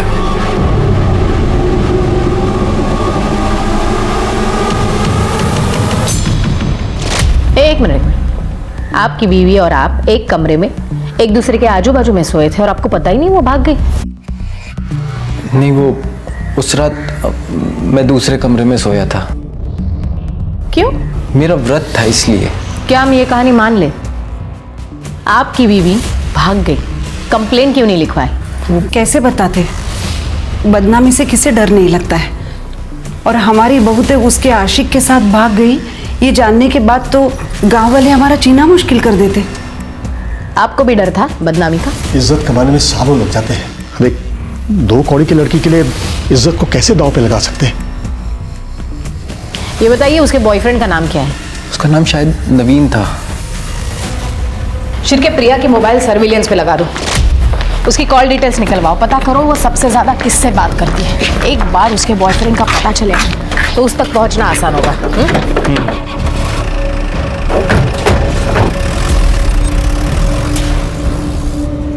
मैम मुझे लग रहा है कि हम गलत दिशा में जा रहे हैं। मुझे नहीं लगता। डेड बॉडी का और प्रिया का कुछ ना कुछ संबंध है। मैडम, प्रिया के बारे में कुछ पता चला? हाँ काका, वो अपने बॉयफ्रेंड के साथ भाग गए। नहीं मैडम नहीं, वो लोग झूठ बोल रहे हैं। रोशन की ये दूसरी शादी है। पहली शादी इसी लड़की के बड़ी बहन से हुई थी जो कि 2 महीने टिकी, वो अपने घर वापस चली गई। क्यों? वो तो मालूम नहीं, लेकिन दोनों लड़कियों के साथ जरूर कुछ गलत हुआ है। आपको उन लड़कियों का घर पता है? हाँ, जो गलत है वो गलत ही है ना बेटा, रोक दे ये सब, नहीं तो तुम्हारे साथ साथ पूरा घर बर्बाद हो जाएगा रोशन। देखो पुलिस घर के चौखट तक आ पहुंची है ना, बंद कर दे ये सब। मां मुश्किल है। अरे मैं तुम्हारे लिए दूसरी लड़की देखती हूँ। रोशन सुन, किस्मत से ज्यादा किसी को क्या मिला है मैडम? मेरी दोनों बेटियों की किस्मत ही खराब। ये सब उस रोशन की वजह से ही हुआ है। उसने और उसके परिवार ने मिलकर मेरी दोनों बेटियों की जिंदगी बर्बाद कर दी। मैडम मुझे ये बताइए, आपकी बेटी प्रिया, उसने भागने से पहले आपसे बात की थी? प्रिया? ये खबर मुझे आपसे पता चली। ये बताइए आपकी दूसरी बेटी चित्रा कहाँ है? नागपुर मुंबाशी के आश्रम में। क्यों? मैडम उसे बहुत सदमा लगा था। जब उसकी शादी टूट गई तो वो कुछ अजीब सी हरकतें करने लगी थी। पूरा पूरा दिन स्मशान में बैठ जाती थी। क्या चल रहा है सब यहाँ पे? धीरे धीरे ये बात सारे गांव में पता चली तो सारे लोग उसके बारे में बात करने लगे। हर कोई उसे डरने लगा है। सुना है जिसके साथ उसका झगड़ा है उसके ऊपर काला जादू करती है चित्रा। देखिए, मेरे बेटे की वजह से आप लोगों को जो तकलीफ हुई है, क्या करता मैं तुम्हें सगन माफी मांगता हूँ। दिनकर बाबू, माफी मांगने से कुछ नहीं होगा। आप हम सब से वादा कीजिए गांव वालों से कि आप आपकी बेटी को गांव के बाहर छोड़ के आएंगे, नहीं तो पंचायत फैसला करेगी। क्यों गांव वालों? चलो रे, चलो। ओ भाऊ, देवा, आता काय करायचं? पूरे गांव वालों के साथ कैसे लड़ेंगे? इसीलिए तो कब से कह रही हूँ, सन्यासी बनना है मुझे, मुंबा जी के आश्रम में छोड़ो, फिर कोई कुछ नहीं कहेगा। हमें उसकी फिक्र थी मैडम, इसलिए इन्होंने छुट्टी ली और उसे मुंबई जी के आश्रम छोड़ा। कहाँ काम करते हैं आप? न्यू लाइफ बैंक में मैं सिक्योरिटी गार्ड हूँ। मुझे चित्रा का नंबर चाहिए। हाँ, देता हूँ मैं। वैसे वो मुंबा जी का आश्रम है कहाँ? रामटेक। शिरके, कैसी लगी कहानी? काफी इंटरेस्टिंग थी। अब पता करो कहानी में सच कितना है, झूठ कितना है। चित्रा के साथ साथ दिनकर का मोबाइल भी सर्विलेंस पे लगा दो, तब पता चलेगा दिनकर ने चित्रा को सच में मुंबा जी के आश्रम में छोड़ा था या सिर्फ कहानी बनाई थी।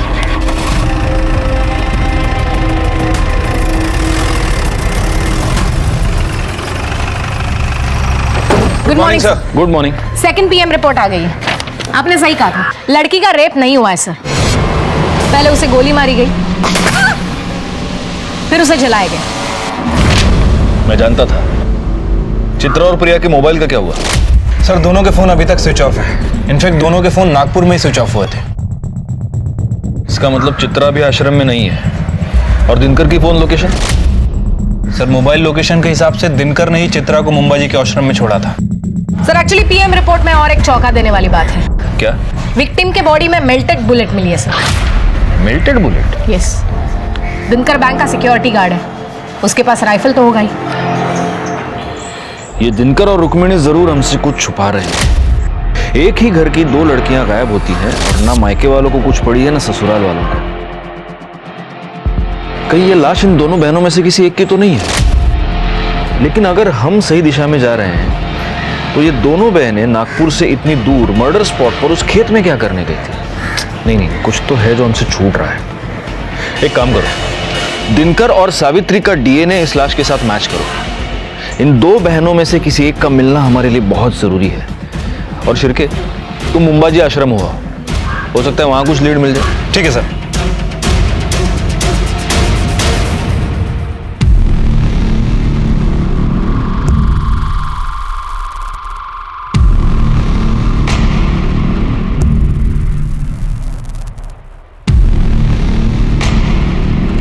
बाबा जी की जय हो। जय हो। ये आपके लिए। बढ़िया। बाबा जी, हम चित्रा के मामा मामी हैं। चित्रा अक्सर यहाँ पे आती थी, आपको तो पता ही होगा। बहुत होनहार छात्र थी हमारी। उसे हमेशा कुछ न कुछ नया सीखने की चाहत थी। बहुत मानती थी मुझे। उसे तांत्रिक विद्या सीखनी थी, इसलिए यहाँ आई थी। अच्छा, तो अभी चित्रा कहाँ पे है बाबा जी? पता नहीं बेटा। आप यहाँ आने जाने वाले लोगों का रिकॉर्ड तो रखते ही होंगे बाबा जी। बेटा, ये भगवान का घर है। यहाँ हर कोई अपनी मर्जी से आता है, अपनी मर्जी से चला जाता है। हाँ, वो बात तो है। आपने कहा कि वो आपकी होनहार छात्रा थी, तो फिर उसने आपको तो बताया होगा कि वो कहाँ गई है या फिर कहाँ जा सकती है। आप उसकी बहन से पूछ लीजिए, वो उसके पास रहेगी। तो बाबा जी, प्रिया भी यहाँ आती थी? हाँ, कभी कभी आती थी। अभी हाल ही में कुछ दिनों पहले आई थी। क्यों बाबा जी? अब इतना तो पता नहीं बेटा, लेकिन दोनों काफी दुविधा में थी। शायद कुछ पैसों का मामला था। चल निकल यहाँ से। अब काय को आई है मेरे पास पैसे मांगने? हाँ, जब तेरे को चिल्ला चिल्ला कर बोल रही थी कि मत कर उससे शादी। अरे शुक्रिया तो तुझे मेरा करना चाहिए। मेरी वजह से तू शादी से बाहर आ पाई है। अगर मैं नहीं होती तो अभी तक तू वही सड़ रही होती। अच्छा, इतना प्यार? चल चल, झूठ मत बोल। बढ़िया ये एहसान करने वाली। और एक बात याद रख, मैंने नहीं बोला था तुझे उस दलदल में जाने को। हाँ, अब गई है ना तो खुद ही बाहर निकल। हाँ हाँ, निकल जाऊं। मुझे पैसे की जरूरत। मेरे पास कहाँ है पैसे? ठीक है, तू बाबा को फोन लगा और बोल तेरे हिस्से के जो पैसे है ना वो मुझे दे दे। तू जानती नहीं है दीदी, नवीन को पाने के लिए मैंने उस घटिया रोशन से शादी की है। मतलब समझ रही है मैं क्या क्या कर सकती। चल ला, पैसे निकाल। की दे रही है मुझे? जा, नहीं देती पैसे। जो करना है कर ले, चल जा। दोनों बहनें गायब थी। दोनों में पैसों की वजह से अनबन हो चुकी थी। क्या ये कारण था उन दोनों में से किसी एक के कत्ल का, या फिर कारण कुछ और था जहां पुलिस अभी तक पहुंच नहीं पाई थी? सावित्री और दिनकर की डीएनए रिपोर्ट से यह साबित हो चुका था कि कत्ल चित्रा या प्रिया में से किसी एक का हुआ था, लेकिन किसका? और आखिर इसके पीछे की वजह क्या थी? मेरे बच्चे। दूसरी रिपोर्ट से यह साबित हो गया था कि लड़की का बलात्कार नहीं हुआ था, और उसके शरीर में मिली मेल्टेड बुलेट यह बता रही थी कि उसकी गोली मारकर हत्या की गई थी। क्या राइफल याद है? इसी से मारा ना अपनी बेटी को? नहीं नहीं मैडम, भला मैं क्यों मारूंगा अपने बेटी को? क्या वजह हो सकती है? अगर तुमने चित्रा को मारा है तो वजह यह है कि तुम उससे तंग आ गए थे, क्योंकि चित्रा अपनी शादी तोड़कर तुम्हारे पास वापस आ गई थी, तुम्हारी नाक कट गई थी। और अगर तुमने प्रिया को मारा है तो उसकी वजह भी हम पता लगा लेंगे। नहीं साहब, मैं सच बोल रहा हूँ, मैंने किसी को नहीं मारा है। आप यकीन कीजिए मेरा। फिर ये राइफल खाली क्यों है? साहब कैसे सांगू तुम्हाला, हमें बुलेट्स घर लाने के लिए अलाउड नहीं है, और वैसे भी ड्यूटी खत्म होते ही मैं बुलेट्स सरेंडर कर देता हूँ। अच्छा, इस कागज में साफ लिखा है कि तुमने 2 एक्स्ट्रा बुलेट्स खरीदी थी, उसका क्या? साहब वो दशहरे के दिन शस्त्र पूजा होती है ना, उस दिन मैं एक बुलेट फायर करता हूँ। पिछले साल भी दशहरे के दिन मैंने एक बुलेट फायर की थी। और दूसरी बुलेट सीधे अपनी बेटी पे फायर की है ना? नहीं नहीं साहब, वो बुलेट जो है ना, एक बुलेट वो मैं शिकार पे गया था तभी फायर की थी मैंने। झूठ बहुत अच्छा बोलता है रे तू, लेकिन बैलिस्टिक रिपोर्ट से ये पता चल जाएगा कि तूने अपनी बेटी का मर्डर किया है या नहीं। पुलिस अभी तक इस नतीजे पर नहीं पहुंची थी कि आखिर कत्ल किसका हुआ है, प्रिया का या चित्रा का। केस अंदर ही अंदर नया जाल बुन रहा था, और तभी पुलिस के हाथ इस केस की सबसे महत्वपूर्ण कड़ी लगी। प्रिया का बॉयफ्रेंड नवीन, जो अब तक फरार था। प्रिया की शादी होने के बाद तुम्हारा उसमें इंटरेस्ट खत्म हो चुका था, लेकिन प्रिया सिर्फ तुम्ही से शादी करना चाहती थी, और वो इसलिए तुमसे जबरदस्ती कर रही थी। उससे तंग आकर तुमने प्रिया का मर्डर कर दिया, और उसकी लाश कोई ना पहचाने इसलिए उसकी लाश को जला दिया। ये हमको पता है। अब तुम सिर्फ इतना बताओ कि वो राइफल कहां से लाए थे। नहीं सर, मैंने कुछ नहीं किया सर, और प्रिया जिंदा है। क्या? प्रिया जिंदा है? हाँ सर, और हम दोनों ने शादी भी कर ली है। सर, प्रिया के आई बाबा ने उसकी शादी रोशन से तय की थी। और इसके बावजूद तुमने प्रिया से शादी की? हाँ सर, उसके शादीशुदा होने के बावजूद भी मैंने उससे शादी कर ली, क्योंकि सर उसने जो मुझे दिखाया सर, वो देख के मैं हैरान हो गया था। प्रिया तू काम आजा आगे लग लिया। नवीन, तुम इतना सोच क्यों रहे हो? अब जल्द से जल्द हम भाग जाते हैं, फिर सारी जिंदगी हम साथ में रहेंगे। नवीन, काय झालंय तुला? कुछ बोलता क्यों नहीं है तू? देखो प्रिया, मैं तुम्हारे साथ नहीं आ सकता। तुम्हारी शादी को बहुत दिन हो चुके हैं। नवीन बग, मेरे और रोशन के बीच में कभी कुछ नहीं था और ना ही कुछ हुआ है। तुम कहना क्या चाहती हो? मैं तुझे कुछ दिखाती हूँ। ये बग।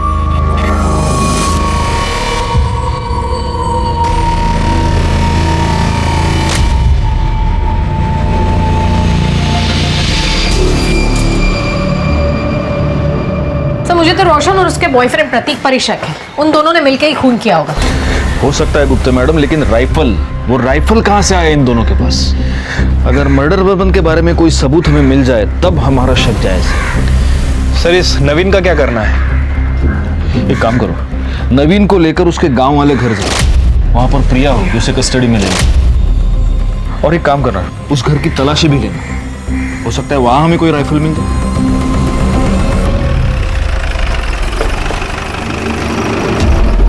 कौन सा घर है? सर वो वाला। नवीन, अंदर चेक करो जरा। प्लीज। प्रिया कहाँ है? कल रात तक तो प्रिया यही थी, लेकिन वो चली गई। कहाँ चली गई? कुछ बता के तो गई होगी ना। हाँ, उसने कहा नवीन का फोन आया था और वो गई। सर, अंदर प्रिया नहीं है। मुझे लगा कि नवीन ने उसे बुलाया होगा। मतलब प्रिया के पास मोबाइल फोन है? जी। तुम्हारा फोन दो। ये फोन कस्टडी में रखो, आज नहीं तो कल प्रिया जरूर इसे फोन करेगी। प्रिया जिंदा है क्योंकि अभी अभी 4-5 घंटे पहले वो नवीन के घर से भागी है। इसका मतलब मर्डर चित्रा का हुआ है। लेकिन प्रिया ने कुछ किया ही नहीं है, तो वो भागी क्यों? हो सकता है प्रिया ने ही चित्रा का मर्डर किया हो, वजह कुछ भी हो सकती है। सर, लेकिन रोशन को चित्रा से प्रॉब्लम थी, क्योंकि उसे लड़कियों में कोई दिलचस्पी नहीं। सर, शहर में जिन लोगों के पास लाइसेंस राइफल है, ये उसकी लिस्ट है।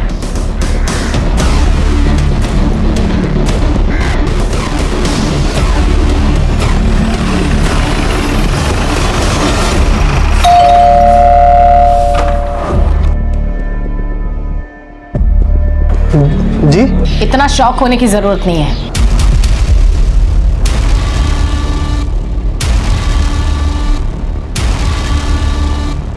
तुम्हारे और रोशन के निजी मामलों के बारे में हमें पता चल गया है। मतलब ये कि तुम्हारे पास लाइसेंस राइफल है? हाँ सर। लेकर आओ। अभी लेकर आता हूँ।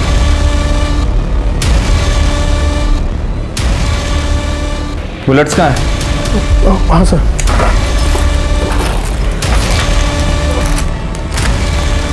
इसमें तो सिर्फ 2 ही बुलेट्स हैं। हमारे पास इंफॉर्मेशन है तुम्हारे पास 3 बुलेट्स थी। हाँ मैडम, वो 1 बुलेट मिल नहीं रही है। मिल जाएगी बुलेट भी, और तुम्हारा बयान भी कि खून तुमने किया है। अगर इस राइफल से बुलेट चली है तो बुलेट जरूर मिल जाएगी। तब तक तुम हमारे मेहमान बनो। इस राइफल को बैलिस्टिक रिपोर्ट्स के लिए भेजो। सर, नवीन का फोन बज रहा है। जल्दी से सर और मैडम को बुला के लाओ। हो सर।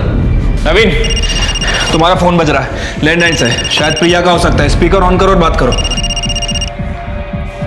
हेलो नवीन, कहाँ हो तुम? प्रिया, तुम ठीक तो हो ना? प्रिया, तुम्हारी आवाज ऐसी क्यों आ रही है? नवीन बताओ ना, कहाँ हो तुम? प्रिया, मैं यही हूँ। तुम मुझे बताओ, तुम कहाँ हो? मुझे बहुत डर लग रहा है नवीन, कुछ ठीक नहीं लग रहा है। प्रिया, तुम शांत हो जाओ, पहले मुझे बताओ तुम कहाँ हो? नवीन, मुझे बहुत डर लग रहा है। प्रिया, इस वक्त नवीन हमारी कस्टडी में है और सेफ है। मैं पुलिस डिपार्टमेंट से बात कर रही हूँ। Police department? तुम्हें डरने की जरूरत नहीं, तुम भी हमारे साथ सेफ हो। बस इतना बताओ, इस वक्त तुम हो कहाँ? मुझे फिर से वहां नहीं जाना। मुझे रोशन और उसके घर वालों के बीच नहीं जाना मैम, प्लीज। प्रिया, तुम्हें डरने की कोई जरूरत नहीं है। उस वजह से हम तुम्हें नहीं ढूंढ रहे हैं। मेरी बात ध्यान से सुनो, हमें तुम्हारी मदद की जरूरत है। तुम्हारी बहन चित्रा को किसी ने जान से मार दिया है। मार दिया? बस इतना बताओ तुम हो कहाँ, हम तुम्हें लेने आ रहे हैं।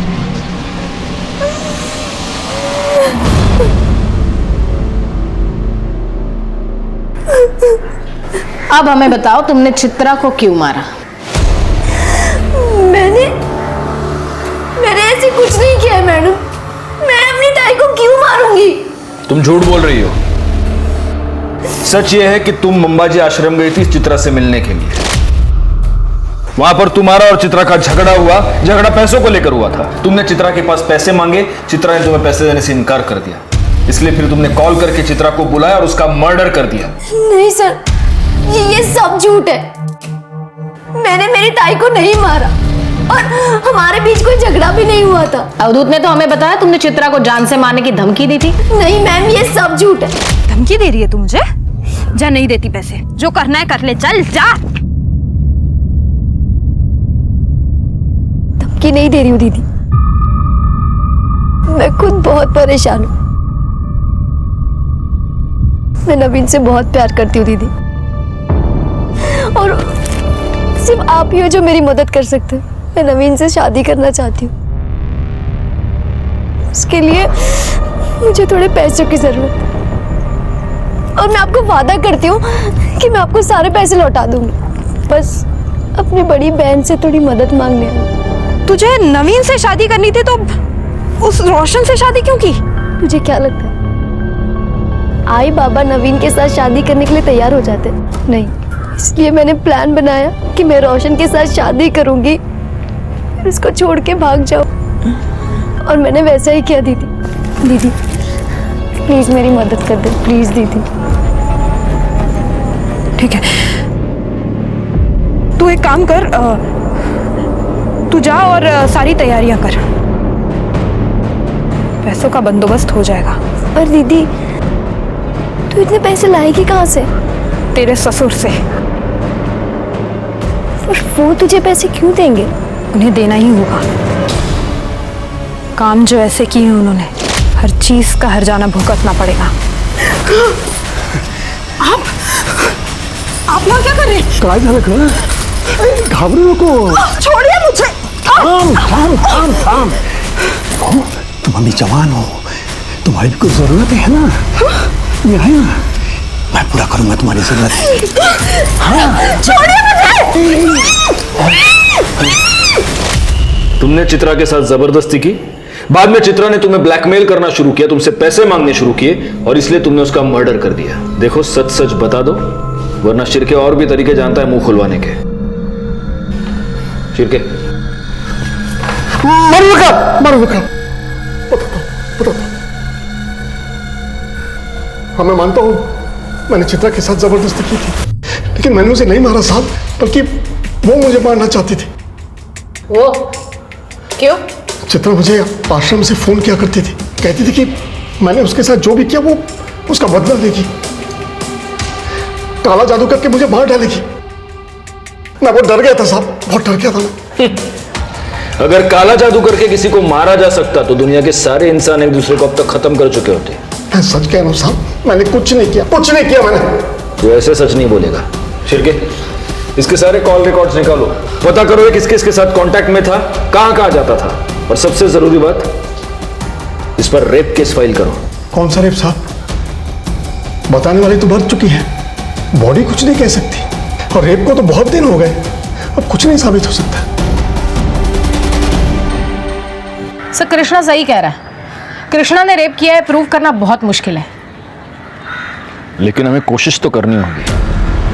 एक बात बताइए, आसपास के जितने भी पेट्रोल पंप्स हैं उसकी सीसीटीवी फुटेज आपने चेक की है? जी सर, लेकिन ऐसा कोई भी नहीं जो लास्ट कुछ दिनों में किसी भी पेट्रोल पंप से कैन से पेट्रोल लेके गया हो सकता है उसने बाइक में या कार में पेट्रोल भरा हो और वहां से कैन में डाला हो सकता है सर। Ballistic report. इस रिपोर्ट के मुताबिक दिनकर की राइफल से कोई बुलेट फायर नहीं हुई, लेकिन प्रतीक की राइफल से हुई है। सर प्रतीक के घर से हमने जो राइफल बरामद की थी उसमें से एक बुलेट मिसिंग थी।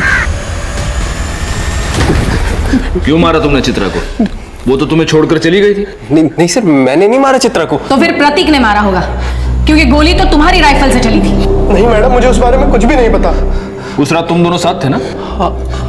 हाँ सर, पर हम लोग जल्दी सो गए थे। झूठ बोल रहे हो तुम, क्योंकि चित्रा की डेड बॉडी में जो मेल्टेड बुलेट मिली है वो तुम्हारी बुलेट से मैच करती है। हो सकता है तुम दोनों ने मिलकर उसका मर्डर किया। ऐसा कुछ भी नहीं है, वो दोनों मुझे छोड़ के चली गई थी। हम दोनों का रास्ता साफ था, हम लोग ऐसा क्यों करेंगे? सर एक मिनट, कुछ बताना है आपको। सर मैंने कृष्णा के कॉल रिकॉर्ड चेक किए थे। सर मुझे लग रहा है कि मुजरिम हमारी आंखों के सामने ही था, लेकिन हम उसे पहचान नहीं पाए। मतलब? सर फोन रिकॉर्ड के हिसाब से आबाजी ने चित्रा को फोन किया था। ये आबाजी कौन? सर आबाजी वही आदमी है जिसने सबसे पहले हमें लाश के बारे में इंफॉर्मेशन दी थी। हाँ सर, और इसके बाद मैंने आबाजी के कॉल रिकॉर्ड चेक किए। सर पता चला है कि वारदात के ठीक एक दिन पहले आबाजी ने चित्रा को फोन किया था, और वारदात वाली रात चित्रा ने आबाजी को फोन किया।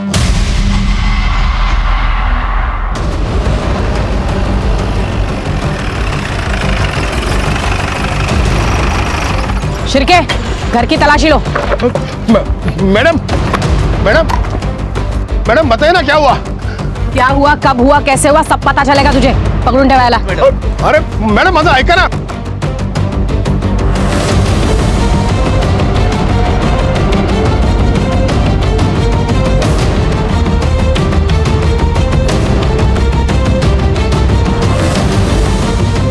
मैम, अंदर एक कैन और पाइप मिला है।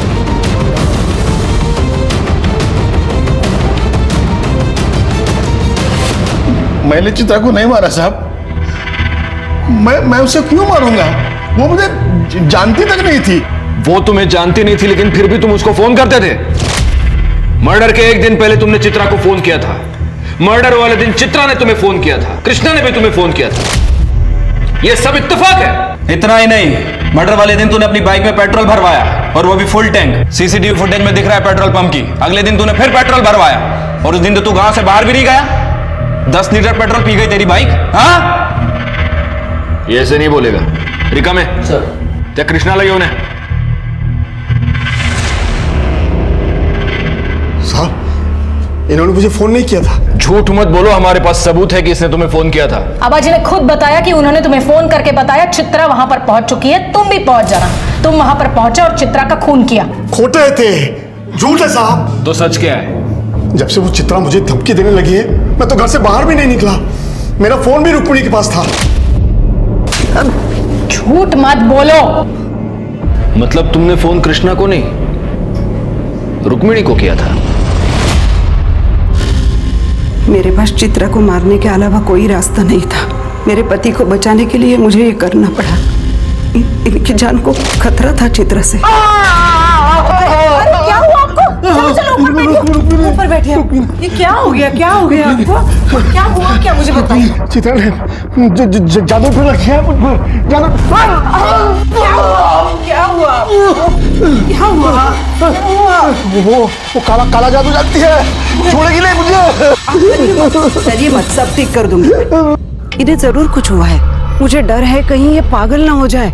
मुझे पता है ये सब उस चित्रा का किया धरा है।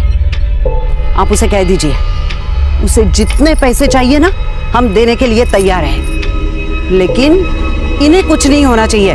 देखो चित्रा, रुक्मिणी जी तुम्हें जितने पैसे चाहिए उतने देने के लिए तैयार है, लेकिन इसके आगे तुम कृष्णा जी को कभी परेशान नहीं करोगी, ना उनसे मिलोगी, ना उनको फोन करोगी। ठीक है। चित्रा ने मुझे फोन किया था। क्यों आ रही है? अरे तुम आ गई बेटी, आओ। नमस्कार काका। नमस्कार नमस्कार। पैसों का इंतजाम हो गया है, वो पैसे लेके आते होंगे। तुम बैठो ना, बैठो। वो आ गई है, तुम लोग जल्दी आओ। हाँ ठीक है। मैं रोशन के कमरे में गई। मैंने देखा रोशन और प्रतीक गहरी नींद में थे। मैंने प्रतीक की जेब से उसके घर की चाबी निकाली और चुपचाप वहां से चली गई। बाहर मनोहर मेरा इंतजार कर रहा था। उसके साथ उसका एक दोस्त भी था। मनोहर ने अजय को पैसों का लालच देके इस काम में शामिल कर लिया था। वो देखो सामने बैठिए, सामने बैठो। चलो चलो चलो। पकड़ उसे। कौन हो तुम लोग? चलो, अरे चलो जाओ। प्रतीक की बंदूक लेके हम वहां पहुंचे और चित्रा कुछ जान पाए उसके पहले ही उसका मुंह बंद कर दिया और उसे बचाओ! अबे रुक! पकड़ उसे! रुक! गोली की आवाज आबाजी के लिए इशारा था। ये पेट्रोल लेके खेत में पहुंचे। चित्रा का मर्डर भले ही रुक्मणी ने करवाया था, लेकिन इसके पीछे की सोच हमारे रूढ़िवादी समाज से आती है। रुक्मणी ने अपने बेटे की होमोसेक्सुअलिटी को छुपाने के लिए उसकी जबरदस्ती शादी करवाई, अपने घर में अपने ही बेटे और अपने पति द्वारा उस पर अत्याचार होने दिया और चुप रही। और जब चित्रा बागी हो गई तो उसे मरवा दिया। गलती चित्रा की भी थी, जिसने सब कुछ चुपचाप सहा और गलत तरीके से कृष्णा से बदला लेने की कोशिश की और अपनी जान गंवा बैठी। ये बात याद रखना बहुत जरूरी है कि बुराई से बुराई पर जीत नामुमकिन है। इंसाफ की लड़ाई सिर्फ और सिर्फ सच से जीती जा सकती है। अब मैं अनूप सोनी आपसे विदा लेता हूं। फिर मुलाकात होगी क्राइम पेट्रोल सतर्क के ब्लैक हेडलाइंस अध्याय में एक और नए केस के साथ।